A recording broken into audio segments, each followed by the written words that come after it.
Hey everyone, a very happy morning to all of you. GST council ने अपनी 56 meeting में कुछ sweeping reforms recommend किए हैं इन द जीएसटी सिस्टम। 22 सितंबर 2025 से India will move away from 4 tier GST rate system to primarily 2 tier GST system, जहां पे 5% टैक्स होगा on some merit and essential goods and services और 18% होगा on standard goods and services. इनके अलावा 40% का स्पेशल रेट भी होगा जो कि mostly sin goods and luxury goods के लिए होगा, जैसे tobacco, pan masala, luxury cars and some beverages. Insurance and health policies जो एग्जेम्प्ट हो जाएंगी। ये तो काफी स्वीपिंग रिफॉर्म्स लेके आ रहे हैं लोग जीएसटी काउंसिल के माध्यम से सरकार। अभी जो मेन क्वेश्चन आता है वो ये आता है कि 22 सितंबर से तो लागू हो रहे हैं सारे रिफॉर्म्स, चेंजेस, रेट चेंजेस, तो कौन सा जीएसटी रेट एप्लीकेबल होगा अगर सप्लाई का डेट, इनवॉइस का डेट और पेमेंट डेट जो है वो स्ट्रैडल करता है 22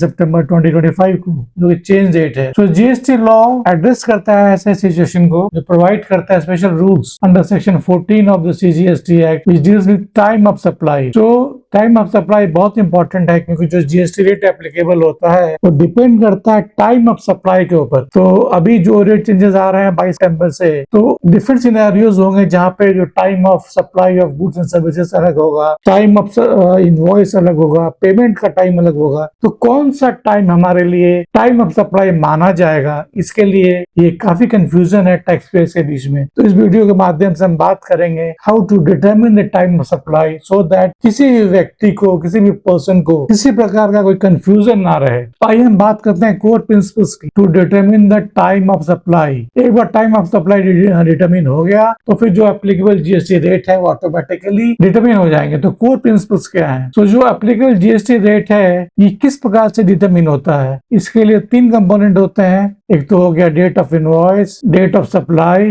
एंड पेमेंट डेट। ये तीनों डेट जो है काफी रिलेवेंट है to determine the GST rate. तो सेक्शन 14 जो है ये स्प्लिट करता है सप्लाई को 2 भाग में। एक है supply before the rate change date या एक supply after the rate change date. इन दोनों पार्ट्स के लिए डिफरेंट कॉम्बिनेशन ऑफ डेट्स हैं जो डिटरमिन करेंगे कि पुरानी वाली जीएसटी रेट लगेगी या नई वाली रेट अप्लाई होगी। तो अगर सप्लाई जो है ये रेट चेंज के पहले होता है, बिफोर द चेंज, और invoice and payments rate change के बाद में होते हैं, तो हमें न्यू रेट लगाना पड़ेगा। ये जो प्रिंसिपल नंबर 1 क्या है कि अगर सप्लाई, मान लीजिए supply of goods and service rate change के पहले, मतलब 22 सितंबर के पहले होती है, लेकिन इनवॉइस और पेमेंट्स 22 सितंबर के बाद होती है, तो नई रेट एप्लीकेबल होगी। सेकंड सिचुएशन है सप्लाई जो है वो 22 सितंबर के बाद होती है, लेकिन इनवॉइस और पेमेंट जो है ये 22 सितंबर के पहले हो चुकी होती है, तो इस केस में ओल्ड रेट लगेगा। आइए हम कुछ प्रैक्टिकल एग्जांपल के साथ बात करते हैं और ये देखते हैं कि किस प्रकार से जो कोर प्रिंसिपल्स ऑफ सेक्शन 14 है उसको अप्लाई किया जाएगा। So each scenario will involve supply, invoice and payment dates. मान लीजिए पहला एग्जांपल है कि सप्लाई जो है ये बिफोर रेट चेंज है और इनवॉइस एंड पेमेंट आफ्टर है। मान लीजिए कि सप्लाई हुई है 20 सितंबर को, इनवॉइस इशू किया 24 सितंबर को और पेमेंट हुआ 26 सितंबर को। इन दिस केस दोनों इनवॉइस और पेमेंट जो है वो 22 सितंबर के बाद में है, तो हमें इनमें जो अर्लियर है, जो 24 सितंबर जो अर्लियर है, वो डेट मानना पड़ेगा as new rate will be applicable. Second situation है सप्लाई जो है वो रेट चेंज के पहले है, इनवॉइस भी पहले है, पेमेंट बाद में है। सप्लाई की डेट है मान लीजिए 20 सितंबर, इनवॉइस इशू किया गया 21 सितंबर को, पेमेंट इशू किया 23 सितंबर को, तो उसमें कौन सा रेट लगेगा?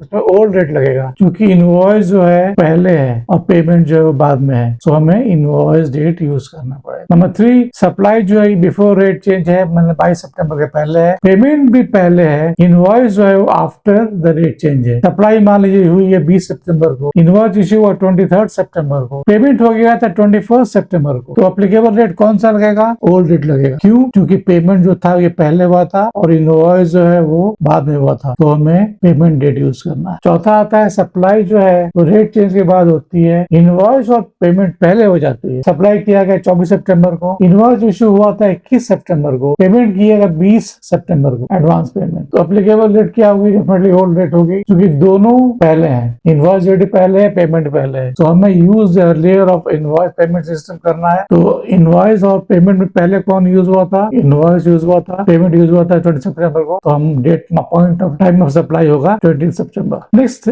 सिनेरियो आता है, सप्लाई जो है वो आफ्टर रेट चेंज है, इनवॉइस भी आफ्टर है, पेमेंट पहले हो गया। 24 सितंबर को मान लीजिए सप्लाई हुई, 25 सितंबर को इनवॉइस इश्यू किया गया, लेकिन 21 सितंबर को ही पेमेंट हो गया। एप्लीकेबल रेट कौन सा लगेगा? न्यू लगेगा। हमें यहाँ पे इनवॉइस डेट यूज करना है, जो कि बाद में आता है, 22 सितंबर के बाद में आता है, तो इनवॉइस डेट यूज करना पड़ेगा। नेक्स्ट है supply after rate change, payment after rate change but invoice before. Supply मान लीजिए 24 सितंबर को गई, 21 सितंबर को इनवॉइस इश्यू हुआ था, पेमेंट आपने किया 25 सितंबर को, तो न्यू रेट एप्लीकेबल होगी, payment after invoice before. So हमें पेमेंट डेट यूज करना है। तो this is as per the core principles of section 14। तो सेक्शन 14 के हिसाब से जो रेट एप्लीकेबल होता है वो डिपेंड करता है सप्लाई, इनवॉइस, पेमेंट डेट्स पे, जो बिफोर और आफ्टर द रेट चेंज होते हैं following the rules outline above. ये थे हम जैसे हमने एक्सप्लेन किया। तो इम्पैक्ट क्या होगा टैक्स पेयर के लिए? बिजनेस जो भी है उनको केयरफुली ट्रैक करना पड़ेगा अपने डॉक्यूमेंट्स को, और तीनों डेट्स को देखने पड़ेंगे क्लियरली, सो दैट कुछ एरर्स ना हो पाए उनकी डेट एप्लीकेशन में and ITC utilization. Secondly, invoice ERP system जो है इसको अपडेट करना चाहिए to process these transactions automatically. Third है जो आईटीसी होती है, 21 सितंबर के पहले की जो सप्लाई है उसके लिए ITC can be use as usual, लेकिन आफ्टर 22 सितंबर जो भी सप्लाईज होती है उसमें ITC must comply with new reversal rules, reverse करनी पड़ सकती है। तो ये टेबल है, इसके हिसाब से हमने डिस्कस किया था, उसका समरी है। अगर